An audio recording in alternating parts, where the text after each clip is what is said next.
मंच पर उपस्थित इस कार्यक्रम की अध्यक्षता कर रहे आदरणीय उदय प्रताप सिंह जी, मंच पर उपस्थित प्रोफेसर रूपरेखा वर्मा जी, प्रोफेसर रमेश दीक्षित जी, वीरेंद्र यादव जी, प्रोफेसर रीता चौधरी जी, डॉक्टर मेदुसा जी,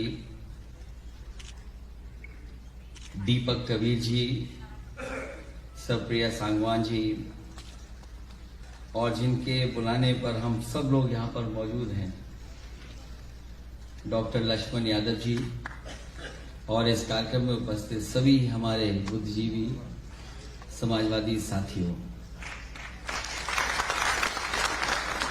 मैं सबसे पहले डॉक्टर लक्ष्मण यादव जी को बहुत बहुत बधाई देना चाहता हूं। एक उन्होंने जो अपनी प्रोफेसर की डायरी लिखी है किताब, ये केवल किताब नहीं है, ये उन्होंने उत्पीड़न का इतिहास लिखा है और कोई अपनी व्यक्तिगत डायरी मजबूर होकर ही सार्वजनिक कर सकता है। जहां प्रोफेसर की डायरी में शिक्षा व्यवस्था का काला चिट्ठा उन्होंने खोला है, वहीं कम से कम सरकार को श्वेत पत्र जारी करना चाहिए।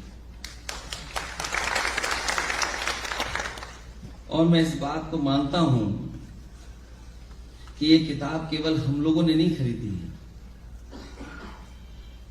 ये किताब जो प्रभुत्ववादी हैं उन्होंने भी छिप करके खरीद करके पढ़ी होगी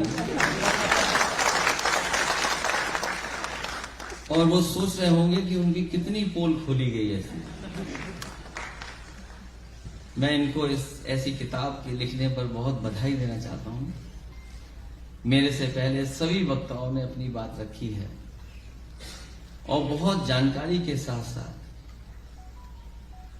एक लंबी लड़ाई के तरफ इशारा किया है। ये जो आज डॉक्टर लक्ष्मण जी ने अपनी डायरी में लिखा है, मैं तो ये समझता हूं कि जितने भी पीडीए परिवार के लोग हैं,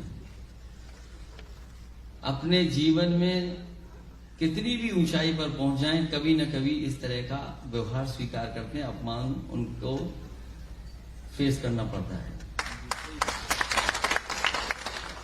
हालांकि न केवल हिंदी में, अन्य भाषाओं में भी और आज के बाद अंग्रेजी में भी पढ़ने को मिलेगा।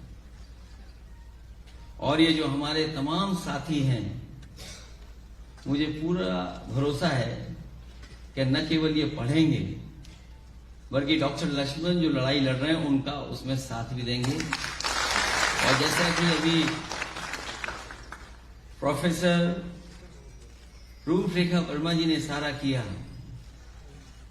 कि उत्तर प्रदेश ने अगर परिणाम अच्छा न दिया होता तो देश के हालात क्या होते। मुझे खुशी है इस बात की कि उत्तर प्रदेश की जनता ने और खासकर पीडीए परिवार के लोगों ने एकजुट होकर के एक ऐसी लड़ाई लड़ी है। आने वाले समय में अगर हम लोग जिम्मेदारी से काम कर ले जाएंगे तो अभी तो थोड़ा करीब पहुंचे हैं, जब सरकार में रहेंगे तो बहुत से परिवर्तन लाने का भी काम करेंगे। जहां अभी मैं सुन रहा था, आदरणीय उदय प्रताप सिंह जी ने कहा कि मैं वाइस चांसलर हूं, तो मैंने अपनी तरफ से उन्हें धीमे से कहा कि वाइस चांसलर नहीं, हमें चांसलर बना दो आप। मैं आपको भरोसा दिलाता हूं कि न केवल वाइस चांसलर और चांसलर जो अपॉइंट होते हैं, जिन संस्थाओं में जो लोग बैठे हैं वो एक विचारधारा के लोग बैठे हैं, जो अपॉइंट करने वाले वो एक विचारधारा, एक रंग के लोग हैं, और जब वो जब संस्था में पहुंच जाते हैं, जिसको अपॉइंट करते हैं वो भी अपने ही हिसाब से अपने से मिलते जुलते को अपॉइंट करते हैं। शायद ये लोकतंत्र को सबसे बड़ा खतरा पैदा होने जा रहा है। जहां शिक्षा के सवाल पर और शिक्षा को लेकर के न जाने कितने आंदोलन हुए। हमारे कितनी पॉलिटिकल पार्टी के लोगों ने समय समय पर न जाने कितनी बातें कही। और सच्चाई भी ये है कि देश वही तरक्की किए हैं जिन देशों में शिक्षा का स्तर बेहतर हुआ है या सबको शिक्षा बराबर मिली है।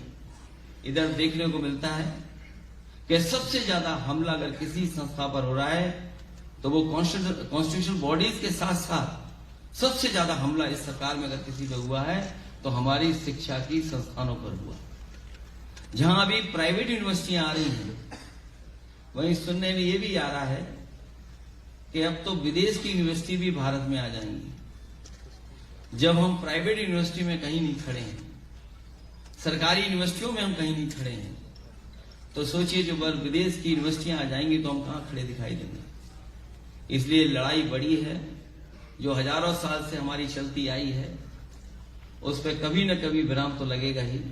हमें उम्मीद है कि जिस तरीके से पीडीए परिवार एक हुआ है और इंडिया गठबंधन के साथ खड़ा हो गया और इंडिया गठबंधन और पीडीए की रणनीति ने जिस तरीके से मुकाबला किया है, हमें पूरा भरोसा है कि इसी रास्ते पर अगर हम लोग चलेंगे तो आने वाले समय में हम लोग कामयाब होंगे।